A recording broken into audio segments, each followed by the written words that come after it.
ഉണ്ണിയോട് വീണ ഇത് ചെയ്തത് ശരിയാണോ? ഇങ്ങനെ ചെയ്യാമോ വീണയ്ക്ക് ഉണ്ണിയോട്? ഞാനിത് ചോദിക്കുമ്പോൾ നിങ്ങൾ കരുതും ഇതാരാണ്, ഏത് വീണയാണ്, ഏത് ഉണ്ണിയോടാണ് ഇങ്ങനെയൊക്കെ ചെയ്തത്? ഇത് ഈ ഒരു വീഡിയോയ്ക്ക് ആധാരം എന്ന് പറയപ്പെടുന്നത് KPCCയുടെ ഡിജിറ്റൽ മീഡിയ സെല്ലിൻ്റെ അംഗമായിട്ടുള്ള അഡ്വക്കേറ്റ് വീണ എസ് നായരുടെ ഒരു ഫേസ്ബുക്ക് പോസ്റ്റാണ്. ആ ഫേസ്ബുക്ക് പോസ്റ്റിൽ പറയുന്നത് ഏഷ്യാനെറ്റിലെ ഇപ്പോൾ സർജിക്കൽ സ്ട്രൈക്ക് എന്ന് പറയപ്പെടുന്ന തരത്തിലുള്ള ഒരു പ്രോഗ്രാം അവതരിപ്പിക്കുന്ന ഉണ്ണി ബാലകൃഷ്ണൻ എന്ന് പറയപ്പെടുന്ന മാധ്യമപ്രവർത്തകനെ കുറിച്ചാണ്.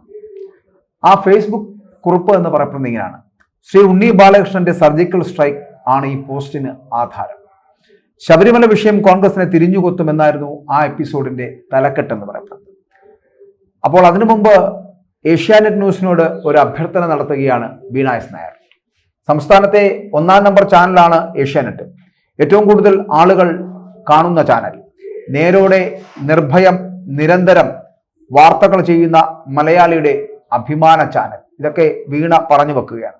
ശബരിമല വിഷയത്തിൽ പിണറായിയെയും സംഘത്തെയും ന്യായീകരിക്കുവാൻ ഉണ്ണി ബാലകൃഷ്ണൻ സർജിക്കൽ സ്ട്രൈക്ക് വഴി വാസ്തവ വിരുദ്ധമായ കാര്യങ്ങൾ നിരന്തരം നിർഭയം വാദിക്കുകയാണ്. ഓരോ വാദങ്ങളും വസ്തുതാപരമായി തന്നെ പരിശോധിക്കാം എന്ന് പറഞ്ഞുകൊണ്ട് എണ്ണമിട്ട് കറക്റ്റായിട്ട് അക്കമിട്ട് നിരത്തുകയാണ് ഓരോ കാര്യങ്ങൾ വീണ എസ് നായർ ആ ഫേസ്ബുക്ക് പോസ്റ്റിൽ. അതിൽ ഒന്നാമതായിട്ട് പറയുന്നത്, സ്വർണ്ണപ്പാളി കേസിൽ ബോർഡിന് യാതൊരു പങ്കുമില്ല എന്ന് ദേവസ്വം വിജിലൻസ് കണ്ടെത്തിയെന്നും അത് കോടതി വിധിയിൽ ഉണ്ടെന്നുമാണ് പ്രധാന വാദം എന്ന് പറയപ്പെടുന്നത്. അതുകൂടാതെ ദേവസ്വം ബോർഡ് യോഗം ചേർന്നു, ഒരു ഉത്തരവും അത്തരത്തിൽ ഇറക്കിയിട്ടില്ല എന്നുകൂടി പറയുന്നുണ്ട്. അപ്പോൾ പത്മകുമാർ ഈ സ്വർണ്ണപ്പാളികളിൽ ഉദ്യോഗസ്ഥ മേൽനോട്ടത്തിൽ മാത്രമേ സ്വർണം പൂശാവൂ എന്ന് പറഞ്ഞു എന്നുമാണ് ശ്രീ ഉണ്ണി ബാലകൃഷ്ണൻ ഇതുമായിട്ട് ബന്ധപ്പെട്ടിട്ട് സർജിക്കൽ സ്ട്രൈക്കിൽ പറയുന്നത്. ആയിക്കോട്ടെ, അത് ശരി തന്നെ ആയിരിക്കാം. അപ്പോൾ അദ്ദേഹത്തിന്റെ ഒരു വ്യൂ പോയിന്റിൽ നിന്ന് അദ്ദേഹം അത് പറയുന്നുണ്ടായിരിക്കാം. ഇവിടെ വീണ എസ് നായർ അതിനെ ഖണ്ഡിക്കാൻ ശ്രമിക്കുകയാണ്. പക്ഷെ ഒരു കാര്യം ഇതിനകത്ത് പറഞ്ഞു പോകേണ്ടത്, ഇപ്പൊ പ്രതിപട്ടികയിൽ എത്തപ്പെടുമ്പോൾ ഈ പറയുന്ന അന്നത്തെ തിരുവിതാംകൂറിന്റെ ദേവസ്വം ബോർഡ് പ്രസിഡന്റും ഇതിനകത്ത് പ്രതിപട്ടികയിലുണ്ട് എന്ന് വരുമ്പോൾ അദ്ദേഹവും പഴയ CPM-കാരനാണ്, അല്ലെങ്കിൽ ഇപ്പോഴും CPM-കാരനാണ്, പഴയ ജില്ലാ സെക്രട്ടറിയാണ്. അപ്പൊ ഇതൊക്കെ അദ്ദേഹത്തിന്റെ വകുപ്പിലുള്ള ആളുകൾ തന്നെയാണ്, അല്ലെങ്കിൽ പാർട്ടിയുമായി ബന്ധപ്പെട്ട ആൾക്കാർ തന്നെയാണ് ഈ പറയുന്ന പത്മകുമാർ അടക്കമുള്ളവർ. അവരെ തൊടാതെ പോയതിനോടാണ് വീണയുടെ ഈ പരിഭവം എന്ന് വേണം നമ്മൾ കരുതാൻ. എന്തായാലും വീണ്ടും വീണ എഴുതുന്നു ഇങ്ങനെ: സ്വന്തം മകന് കരാറേൽപ്പിക്കുന്ന അച്ഛന്റെ വാക്ക് ശ്രീ ഉണ്ണി ബാലകൃഷ്ണനെ പോലുള്ള മുതിർന്ന മാധ്യമ പ്രവർത്തകന് വേദവാക്യമാകുന്നത് അത്ഭുതമാണ് എന്ന് കൂടി പറയാം. ശ്രദ്ധിക്കേണ്ടതാണ്. ഈ രുദ്രാക്ഷമൊക്കെ യോഗദണ്ഡം രുദ്രാക്ഷമൊക്കെ നവീകരിക്കുന്നതിന് വേണ്ടി കൊടുത്തത് ഈ മകനാണ്. ജയന്ത് എന്ന് പറയപ്പെടുന്ന ഈ ജയന്ത് പത്മൻ എന്ന് പറയപ്പെടുന്ന കക്ഷിക്കാണ്, അദ്ദേഹത്തിന്റെ മകനാണ് ഈ പത്മകുമാർ. പഴയ അന്നത്തെ 1998 ഇങ്ങോട്ട് നോക്കും, ക്ഷമിക്കണം, 2019 ഇങ്ങോട്ടുള്ള തിരുവിതാംകൂർ ദേവസ്വം ബോർഡിന്റെ പ്രസിഡന്റ് പദവിയിൽ ഇരുന്നിട്ടുള്ള പത്മകുമാറിന്റെ മകന് അത്തരത്തിൽ ചെയ്യുവാൻ അല്ലെങ്കിൽ അങ്ങനെ കൊടുക്കുവാൻ എന്ത് സാധ്യതയുണ്ടായിരുന്നു? അതെന്തുകൊണ്ടാണ് കൊടുത്തതൊക്കെ എന്ന് അന്വേഷിക്കണ്ടേ? അപ്പൊ അവിടെ ഇതുപോലുള്ള കാര്യങ്ങളൊക്കെ വേദവാക്യമാറ്റി മാറ്റുന്നു എന്നുള്ളതും വീണ എടുത്തു പറയുന്നുണ്ട്. അപ്പോൾ ഒക്ടോബർ 10 ഹൈക്കോടതി വിധിയുടെ 2ാമത്തെ പേജിൽ ദേവസ്വം ബോർഡിന്റെ പങ്ക് കോടതി എടുത്തു പറയുന്നുണ്ട് എന്ന് കൂടി വീണ പറയുന്നുണ്ട്. അതിങ്ങനെയാണ്: we also know that in the board decision the door frames are referred to as copper plates. This discrepancy is a matter of serious gravity. Prima facie serious lapses of direction of the part of board officials are apparent and this warrants through investigations on all aspects and fronts എന്ന് പറഞ്ഞ് കൊടുത്തിരിക്കുന്നു. അതായത് ബോർഡിന്റെ ഭാഗത്ത് ഗുരുതരമായ വീഴ്ച സംഭവിച്ചിട്ടുണ്ട് എന്നും സ്വർണ്ണപ്പാളികൾ ചെമ്പുപാളികൾ എന്ന് രേഖപ്പെടുത്തിയത് ബോർഡിന്റെ തീരുമാനപ്രകാരമാണ് എന്ന് വ്യക്തമാണ് എന്ന് കൂടി പറയുകയാണ് ഇതിനകത്ത്. അതായത് ഇത് ദേവസ്വം ബോർഡിന്റെ പങ്ക് കോടതി വളരെ കൃത്യമായി എടുത്തു പറയാണ്. ഹൈക്കോടതി വിധിയുടെ 2ാമത്തെ പേജിൽ പറഞ്ഞ കാര്യങ്ങളാണ് വീണ ഇവിടെ കുറിച്ചു വെക്കുന്നത്. അപ്പോൾ ഇത്രയും വ്യക്തമായ ഒരു വിധി ഉണ്ടായിരിക്കെ ബോർഡിനെതിരെ യാതൊരു പരാമർശവും ഇല്ല എന്ന ശ്രീ ഉണ്ണി ബാലകൃഷ്ണൻ നടത്തിയ പ്രസ്താവന തെറ്റിദ്ധരിപ്പിക്കുന്നതാണ് എന്നാണ് വീണ എസ് നായർ പറയുന്നത്. അപ്പോൾ പിണറായി പോലീസ് കേസെടുത്ത് ഇപ്പോൾ അന്വേഷണം നടത്തിയപ്പോഴാണ് നമുക്ക് മനസ്സിലാക്കാൻ കഴിയുന്നത് അതിനകത്ത് ആരൊക്കെ പ്രതികളായിട്ട് എത്തപ്പെടുന്നത്. ഓരോരുത്തർ പ്രതിയായല്ലോ എന്ന് പത്മകുമാറിനോട് ചോദിച്ചപ്പോൾ എങ്ങനെയാണ് പ്രതിയായതെന്ന് അറിയില്ല എന്ന് പറയപ്പെടുന്നു. മുൻപ് ഈ പറയുന്ന മുൻ ദേവസ്വം പ്രസിഡന്റായിരുന്ന മറ്റൊരാൾ വാസു ആയിരുന്നു. വാസു അടക്കം ഇതിനകത്ത് പ്രതിപട്ടികയിലൊന്നും വാസുവും പറയുന്നത് തന്നെയാണ്, ഞാൻ എങ്ങനെയാണ് പ്രതിയായതെന്ന് അറിയില്ല. ഇനി മന്ത്രിമാരടക്കം ഇതിനകത്ത് പ്രതിപട്ടികയിലേക്ക് വരേണ്ടതുണ്ട്. അവർ താമസിയാതെ വരും. കാരണം അന്വേഷണം കൃത്യമായി നടക്കുകയാണെങ്കിൽ കൃത്യമായിട്ട് എത്തും.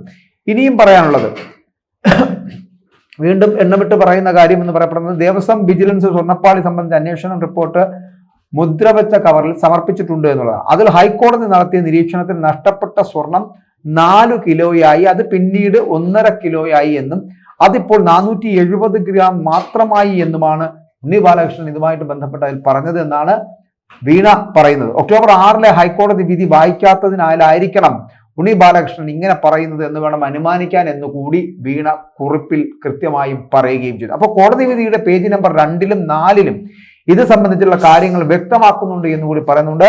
In our earlier order we have recorded that a total of 30.291 kilogram of gold was utilized in the year of 1998 and 1999 എന്ന് പറഞ്ഞു കൊടുത്തു. അതായത് 1999 30 കിലോ സ്വർണ്ണമാണ് ശബരിമലയിൽ ഉപയോഗിച്ചത് എന്ന് കോടതി വ്യക്തമാക്കുന്നുണ്ട് എന്നുള്ളതാണ്.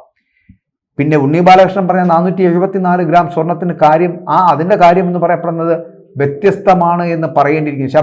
ശബരിമലയിൽ നിന്നും ഇളക്കി മാറ്റി 40 ദിവസം കഴിഞ്ഞ് ചെന്നൈയിലെത്തിയപ്പോൾ ആ സ്ഥാപനത്തിൽ നടത്തിയ ഇൻസ്പെക്ഷനെ കുറിച്ചാണ് പിന്നെ കോടതി ഇതുമായിട്ട് ബന്ധപ്പെട്ട കാര്യം പറയുന്നത് എന്നാണ്. Inspection revealed traces of gold on copper sheets. ദ്വാരപാലക ശില്പത്തിൽ സ്വർണത്തിന്റെ അവശിഷ്ടങ്ങൾ ഉണ്ടായിരുന്നു എന്നുകൂടി ഓർമ്മപ്പെടുത്തുന്നുണ്ട്. The investigation also recorded that the recovery specialist extracted 409 grams of gold from the side of frame initially handed over and 577 grams from Dwarapalakas and other 40 items totaling 989 grams എന്ന് പറഞ്ഞ് ആ വിധി പകർപ്പിൽ പറയുന്നുണ്ട്. അങ്ങനെ ചെന്നൈയിൽ എത്തിക്കുമ്പോൾ മൊത്തം 1000 ഗ്രാം ഉണ്ടായിരുന്നത്, ഇതുമായിട്ട് ബന്ധപ്പെട്ട 1000 ഗ്രാം ഉണ്ടായിരുന്നു. അത് 393.9 ഗ്രാം വീണ്ടും പ്ലേറ്റിങ്ങിനായിട്ട് ഉപയോഗിക്കുകയും കൂലിയും കഴിച്ച് 474 ഗ്രാം പോറ്റിയുടെ കയ്യിൽ ഏൽപ്പിക്കുകയും ചെയ്തു എന്ന് പറയപ്പെടുന്നു. അപ്പോൾ ഇതിൽ മുൻപ് 4.5 കിലോ ഉണ്ടായിരുന്നത് 1.5 കിലോ ആയി എന്നും 1.5 കിലോ അത് 474 ഗ്രാം ആയി എന്നും എവിടെയും കൃത്യമായി പറയുന്നുമില്ല. വിജയ് മല്യ 1998 പൊതിഞ്ഞ 30 കിലോയിൽ ഭൂരിഭാഗവും പോയി എന്ന് വേണം ഇതുമായിട്ട് ബന്ധപ്പെട്ട് അനുമാനിക്കാൻ എന്നുകൂടി വീണ കുറിപ്പിൽ പറയുന്നു. ചെന്നൈയിൽ എത്തിക്കുന്നതിന് മുൻപ് തന്നെ സ്വർണം വിറ്റു എന്ന് കോടതി ഒക്ടോബർ 6 വിധിയിൽ കണ്ടെത്തിയിട്ടുമുണ്ട്. ഇനി പറയുന്നത് 1950 രാജഭരണകാലത്ത് വന്ന നിയമമാണ് തിരുവിതാംകൂർ ദേവസ്വം ബോർഡിനെ നയിക്കുന്നത് എന്നും അതിൽ സർക്കാരിന് യാതൊരു പങ്കുമില്ല എന്നാണ് ഉണ്ണി ബാലകൃഷ്ണന്റെ മറ്റൊരു വിചിത്രമായിട്ടുള്ള വാദം എന്നുകൂടി ഓർമ്മപ്പെടുത്തുകയാണ് വീണ. CPM മുൻ MLA പത്മകുമാറിനെയും പ്രശാന്തിനെയും നിയമിച്ചത് തിരുവിതാംകൂർ മഹാരാജാവാണോ എന്ന് കൂടി ചോദിക്കുന്നുണ്ട്. അതോ പ്രതിപക്ഷമാണോ? അപ്പോൾ BNS വരുന്നതിന് മുമ്പ് ഇവിടെ IPC 1860 ഉണ്ടായിരുന്നു. സാമാന്യമായ ഒരു വ്യക്തിക്ക് ചിന്തിക്കാവുന്ന ഒരു കാര്യമാണ് 1950 വന്ന ആക്ടിൽ നിയമസഭയ്ക്ക് ഭേദഗതി കൊണ്ടുവന്നുകൂടെ? അത് കൊണ്ടുവരാവുന്നതാണ്. 1950 നിയമത്തിൽ നിരവധി ഭേദഗതികൾ വന്നിട്ടുണ്ട്. ദേവസ്വം ബോർഡിലെ 3 അംഗങ്ങളിൽ 2 പേരെയും നിയമിക്കുന്നത് ഫലത്തിൽ ആരാണ്? സർക്കാരാണ്. ഒരാളെ സംസ്ഥാന മന്ത്രിസഭയിലെ ഹിന്ദു മന്ത്രിമാരും ഒരാളെ നിയമസഭയിലെ ഹിന്ദു MLA മാരും, അതായത് 3-2 സർക്കാർ തന്നെ നിയമിക്കുന്നു എന്നുള്ളതാണ് അതിന്റെ പ്രത്യേകത. മന്ത്രിമാരുടെ പ്രതിനിധിയായിരിക്കും സാധാരണഗതിയിൽ പ്രസിഡന്റ് ആകുന്നത് എന്നുള്ളതാണ്. അങ്ങനെ വരുമ്പോൾ ബോർഡിന്റെ പ്രവൃത്തികളിൽ അവരെ നിയമിക്കുന്നവർക്ക് യാതൊരു ഉത്തരവാദിത്വവും ഇല്ല എന്ന് പറഞ്ഞൊഴിയാൻ കഴിയുമോ എന്ന ചോദ്യത്തിന് കൂടി ഉത്തരം നൽകേണ്ടതുണ്ട് എന്നുള്ളതാണ്. എന്തൊരു അബദ്ധജടിലമായ കാര്യങ്ങളാണ് പറഞ്ഞു വയ്ക്കുന്നത് എന്നുള്ളതാണ്. എന്തും ഉറക്ക വിളിച്ചു പറഞ്ഞുവാൽ, എത്ര കള്ളത്തരങ്ങളും ഇങ്ങനെ ഉറക്ക വിളിച്ചു പറഞ്ഞാൽ അത് സത്യമാവുമോ എന്നുകൂടി നമ്മളും അന്വേഷിക്കേണ്ടത് വീണ്ടുമുണ്ട്. പിന്നെ അയ്യപ്പ സംഗമം പൊളിക്കാനായിട്ടാണ് ഉണ്ണികൃഷ്ണൻ പോറ്റിയെ കൊണ്ട് സെപ്റ്റംബർ 17 വെളിപ്പെടുത്തൽ നടത്തിയത് എന്ന മുഖ്യമന്ത്രിയുടെ വാദവും ഇവിടെ ഉണ്ണി ബാലകൃഷ്ണൻ ഏറ്റുപിടിക്കുന്നുണ്ട് എന്നുകൂടി പറയുകയാണ്. 10/9/2025 ഈ വിഷയം കോടതി പരിഗണിക്കുന്നത്. 17/9/2025 കോടതിയുടെ സുപ്രധാന വിധി വരുന്നു. ഈ വിധിയിലാണ് സ്വർണ്ണപ്പാളി സംബന്ധിച്ച ദുരൂഹത മറനീക്കി പുറത്തു വരുന്നത്. ഇതിനുശേഷമാണ് പ്രതിപക്ഷം 19/9/2025 അടിയന്തര പ്രമേയ നോട്ടീസ് നൽകുന്നത്. ഇതിൽ ഏതാണ് ദുരൂഹത എന്നുള്ളതാണ്. പോറ്റി വെളിപ്പെടുത്തൽ നടത്തിയത് ഈ പറയുന്ന ഏഷ്യാനെറ്റ് ന്യൂസിലൂടെ അല്ലല്ലോ, ആണോ? അല്ലെങ്കിൽ ഏഷ്യാനെറ്റ് ന്യൂസിലൂടെ അല്ലേ എന്ന് ചോദിച്ചാൽ അതിനുള്ള ഉത്തരം കൂടി ഇതേ ഉണ്ണി ബാലകൃഷ്ണൻ നൽകേണ്ടതില്ല. അപ്പോൾ ഏഷ്യാനെറ്റ് ആണോ ഗൂഢാലോചനകൾ നടത്തിയത് എന്ന് കൂടി പറയേണ്ടിയിരിക്കുന്നു എന്നാണ് വീണ പറഞ്ഞു വെക്കുന്നത്. പറയുന്നതിന് ഒരു ലോജിക്ക് വേണ്ടേ എന്ന് കൂടി ചോദിക്കുകയാണ്. അപ്പോൾ കൃത്യമായി വെളിപ്പെടുത്തൽ നടത്തിയത് 19/9/2025 അടിയന്തര പ്രമേയ നോട്ടീസ് നൽകുന്ന ഇവർ ദുരൂഹത എന്താണ് എന്നാണ് ചോദിക്കുന്നത്. അപ്പോൾ എങ്ങനെയാണ് കോൺഗ്രസ് ഇതിനകത്ത് പ്രതിയാകുന്നത് എന്നുള്ള വാദങ്ങളിലേക്കാണ് വീണ പോകുന്നത്. പോറ്റിയുടെ വെളിപ്പെടുത്തൽ നടത്തിയത് ഏഷ്യാനെറ്റ് ന്യൂസിലൂടെ അല്ലേ എന്ന് കൂടി ചോദിക്കുമ്പോൾ അത് നടത്തിയിട്ടുണ്ടെങ്കിൽ അപ്പോൾ ഏഷ്യാനെറ്റ് ആണോ ഗൂഢാലോചന നടത്തിയത് എന്നുള്ള ചോദ്യത്തിന് കൂടി മറുപടി പറയേണ്ടതുണ്ട്. അപ്പോൾ സർജിക്കൽ സ്ട്രൈക്ക് പരിപാടി എന്ന് പറയപ്പെടുന്നതൊക്കെ നല്ലത് തന്നെ, അത് വളരെ കൃത്യമായി നടത്തിക്കൊള്ളൂ, കുഴപ്പമില്ല. പക്ഷേ അതിന്റെ സത്യസന്ധമായിരിക്കണം അവതരണം എന്ന് പറയപ്പെടുന്നതാണ് വീണ ആവശ്യപ്പെടുന്നത്. സർജിക്കൽ സ്ട്രൈക്ക് പരിപാടി ഏഷ്യാനെറ്റ് ഡെസ്ക് പരിശോധിക്കപ്പെടേണ്ടത്, വസ്തുതകൾ പരിശോധിച്ച് റിപ്പോർട്ട് ചെയ്യാൻ ഡെസ്ക് തയ്യാറാകേണ്ടത്, അല്ലെങ്കിൽ നുണയോടെ നിരന്തരം നിർഭയം എന്നതാക്കണമെന്ന് കൂടി വീണ ഇതുമായി ബന്ധപ്പെട്ട് വരുന്ന ആ കുറിപ്പിൽ അവസാനമായി കുറിക്കുകയും ചെയ്യുന്നുണ്ട്. അപ്പോൾ ഇതിനകത്ത് ആരെ രക്ഷിക്കാനാണ് അല്ലെങ്കിൽ ആരെ വെള്ളപൂശുവാനാണ് ഇങ്ങനത്തെ ഒരു ശ്രമം നടത്തിയത്? വീണ എസ് നായർ ഉണ്ണി ബാലകൃഷ്ണന്റെ വാദങ്ങളെ ഇങ്ങനെയൊക്കെയാണ് വിമർശിക്കുന്നത് എന്ന് കൂടി പറയേണ്ടിയിരിക്കുന്നു. ആ വിമർശനങ്ങൾ ചിലപ്പോൾ വീണയുടെ മാത്രം ബോധ്യത്തിലുള്ളതുമാകാം. ശബരിമല സ്വർണ്ണപ്പാളി കേസിൽ ദേവസ്വം ബോർഡിന്റെ പങ്ക് എന്താണ് എന്ന് വീണ എസ് നായർ പറയുന്നത് എന്ന് ചോദിച്ചാൽ, ശബരിമല വിഷയവുമായി ബന്ധപ്പെടുന്ന വിഷയത്തിൽ ദേവസ്വം ബോർഡിന് പൂർണ്ണമായിട്ടും പങ്കുണ്ട് എന്നുള്ളത് തന്നെയാണ് അതിനകത്ത് പറഞ്ഞു വെക്കാൻ ശ്രമിക്കുന്നത്. അപ്പോൾ അതുപോലെ തന്നെ ഉണ്ണി ബാലകൃഷ്ണന്റെ വാദങ്ങൾ, ആ വാദങ്ങൾക്കെതിരെ വീണ എസ് നായർ കൊണ്ടുവരുന്ന തെളിവുകൾ എന്ന് പറയപ്പെടുന്നത് കൃത്യമായിട്ടും ചിലപ്പോൾ ഇപ്പോൾ ഈ വിജിലൻസ് അന്വേഷണത്തിനപ്പുറം ക്രൈംബ്രാഞ്ചിന്റെ അന്വേഷണം തുടങ്ങുമ്പോൾ അതിനകത്തേക്ക് എല്ലാ തരത്തിലും ഇപ്പൊ അന്നത്തെ പ്രസിഡന്റുമാരടക്കം അതിനകത്തേക്ക് പ്രതികളായിട്ടുണ്ട്. ഇനി ഉണ്ണികൃഷ്ണൻ പോറ്റി മാത്രമല്ല, ബാക്കി ഇതുമായി ബന്ധപ്പെട്ടിട്ട് ഇതിന്റെ നവീകരണ പ്രവർത്തനങ്ങൾ നടത്തിയവരടക്കം ഇതിനകത്തേക്ക് പ്രതികളാകുന്നുണ്ട്. അപ്പോൾ ആരും പ്രതികളല്ല, അല്ലെങ്കിൽ ഇപ്പോൾ ദേവസ്വം ബോർഡ് പോലും പ്രതി പട്ടികയിൽ എത്തിയിരിക്കുകയാണ്.